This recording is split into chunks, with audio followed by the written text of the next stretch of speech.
Air signs, tignan po natin kung ano yung mensahe para sa'yo ngayong araw. Keep in mind po na ito ay general reading lamang, so hindi po lahat ay makaka-relate, so be open-minded.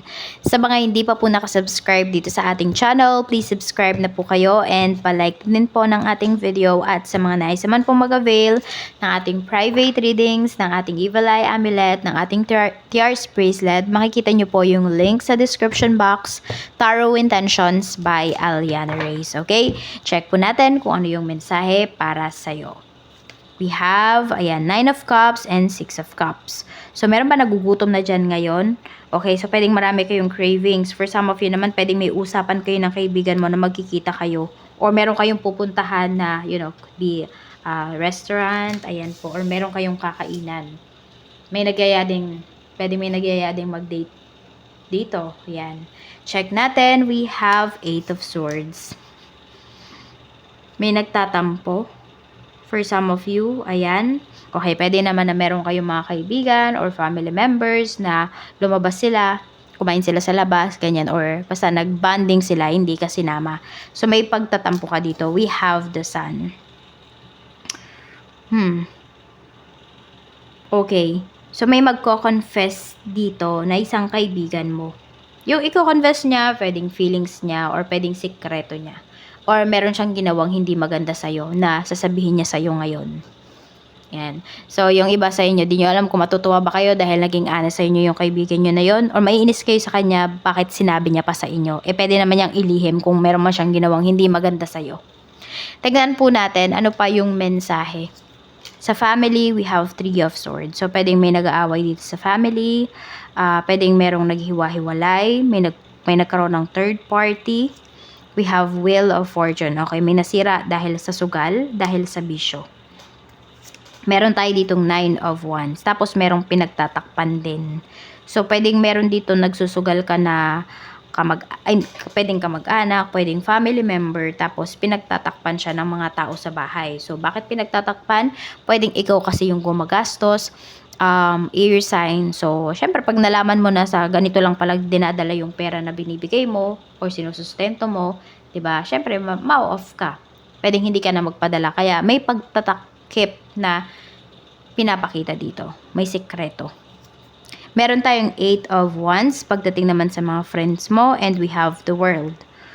Okay. So, pwedeng may mga kaibigan ka dito na parang umaalis na sila sa trabaho, nagmo-move na sila. Ayun yung pinapakita kasi na energy.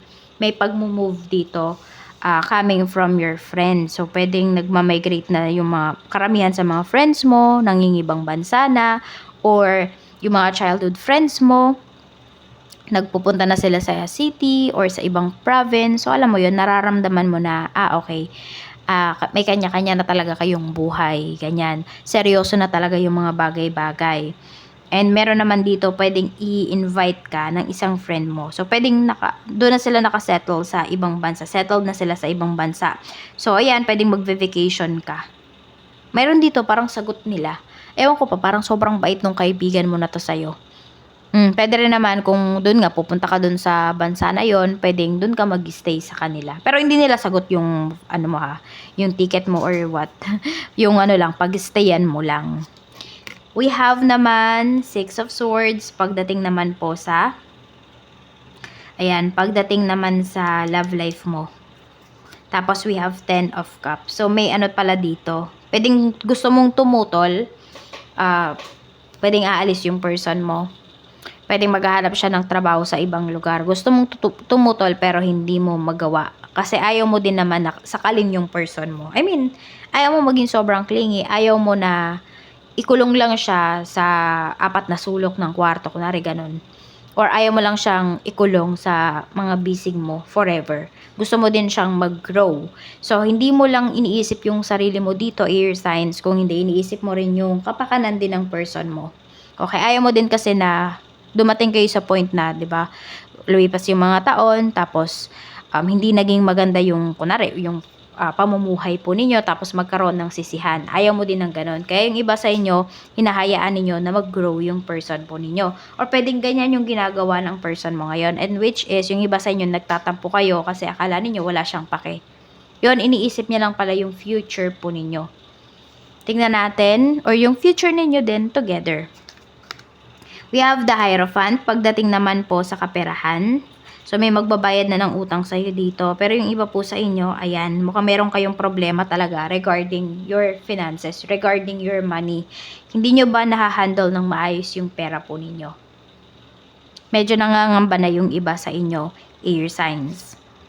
We have the Star. Makakabawi pa naman daw po kayo. Yan yung sinasabi sa inyo ni Universe. Kaya, yan, gawin nyo talaga yung best ninyo para makabawi pagdating dito sa inyong kaperahan. We have Knight of Cups. Meron din dito pwedeng magbabayad utang na talaga sa'yo. Yun yung sinasabi sa inyo ni Universe. Ayan o, may pagbabalik kasi na pinapakita. And yung iba po sa inyo, kung medyo nasa-short naman kayo sa money, may mga tao daw dito na handang magpahiram sa inyo. Pero hindi kayo papahiramin yung aalokin kayo nung tao na to. Kung hindi, kayo po yung lalapit sa kanya. Check naman natin pagdating naman po sa inyong trabaho. We have 4 of Wands. And meron tayo ditong The Hanged Man. At meron tayo ditong 2 of Swords. Ayan. Maganda naman yung samahan mo with your co-workers. Siguro nahihirapan lang kayo sa trabaho or more on sa salary. O, sige. Yung iba sa inyo, alam nyo yung ginagawa ninyo. Pero, siguro dun kayo sa salary, nagdadalawang isip.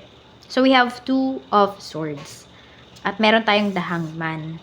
Yung iba, nagbabalak kayong mag-resign or umalis na dyan sa trabaho, pero hindi pa ngayon. At hindi nyo rin alam kung kailan, pero may plano po kayo. Ayun yung pinapakita pagdating dito sa work ninyo. Okay sa inyo yung mga katrabaho nyo, wala kayong masabi, nakakaintindihan naman din yung iba sa inyo. Tignan natin sa negosyo, we have 9 of Swords. Bothered, stress yung iba sa inyo pagdating sa negosyo. Meron tayo ditong Death card. So, meron kayong kailangang i-let go.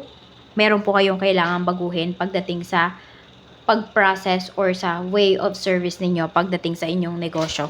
Ayan yung pinapakita. So, meron din naman dito, puyat na puyat kayo kasi a good problem to. Yung iba sa inyo, good problem naman. Pero meron kayong iniisip-isip dito. Pwedeng kliyente ninyo na nagbibigay ng kaisipan po sa inyo. Pwedeng, kailangan niya na magdesisyon kung itutuloy niya ba yung transactions ninyo or hindi. Pero sabi niya, bigyan mo pa ako ng ilang araw para makapag-isip. So, ayan. Kayo din, nag-iisip din kayo dito. Medyo nai-stress din kayo.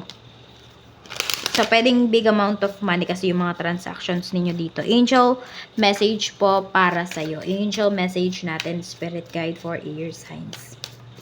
Mayroon tayo ditong divine order. Sabi dito ni Archangel Raguel, everything is how it needs to be right now. Look past the illusion and see underlying order.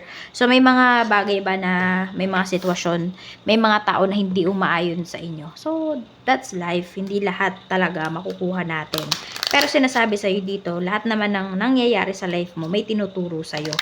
Minsan hindi natin nagigets yan. Kasi, diba kapag sobra tayong emosyonal, kumikitid din yung isipan natin. Kaya di natin nakikita ano ba yung tinuturo sa atin ng isang bagay na yon or ng isang sitwasyon na yun or ng tao na yun. So, mint, ayan, lucky color nyo yan. We have don't let your past hold you back. Kung wala man kayong mint na kulay, ganyan, so green po or blue-green. Don't let your past hold you back. Surrender to the divine. So, parang same lang din yung energy for earth signs. The energy is gaining momentum. So, let go. Let go. Yun yung kailangan nyong gawin. Oo. Kasi, yes, umuusad na kayo eh. Kaya lang tuwing nababalik kayo sa past, nawawala yung pag-usad po ninyo. Nahihinto kayo. So, kung ayaw nyo nang huminto at gusto nyo nang namnamin yung momentum na ito, yung galaw sa buhay po ninyo, yung positive energies, let go of the past. Or, alisin nyo yung mga distractions po ninyo sa buhay ninyo. Yung mga nanggugulo. Blessings, a blessing from your ancestors. A blessing on the senses that give the world to you. And a blessing for the right words. Okay. So, meron dito, pwedeng may pamana sa inyo yung mga ancestors ninyo. Yung lola, lolo, or even your parents.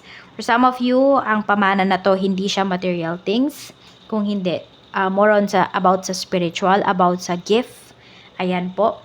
And we have a blessing for the right words. So, ayan. 'Di ba meron kayong dealings dito for some of you, kahit anong deal man 'yan, saan mang aspect 'yan ng life ninyo. Kailangan alam nyo kung ano yung tamang sasabihin po ninyo para makuha ninyo yung isang yung isang transaction, yung isang deal. Kaya ayan po, pag-aralan nyo talaga. Dapat marunong daw kayong mag-sales talk, magaling kayong magsalita. Dapat nahuhook yung mga tao, ear signs, sa mga sinasabi po ninyo. So, ayan lang po. Maraming salamat. 26, 7, and 16, yan po yung inyong mga lucky numbers. Mag-iingat po kayo always. More blessings to come. Bye!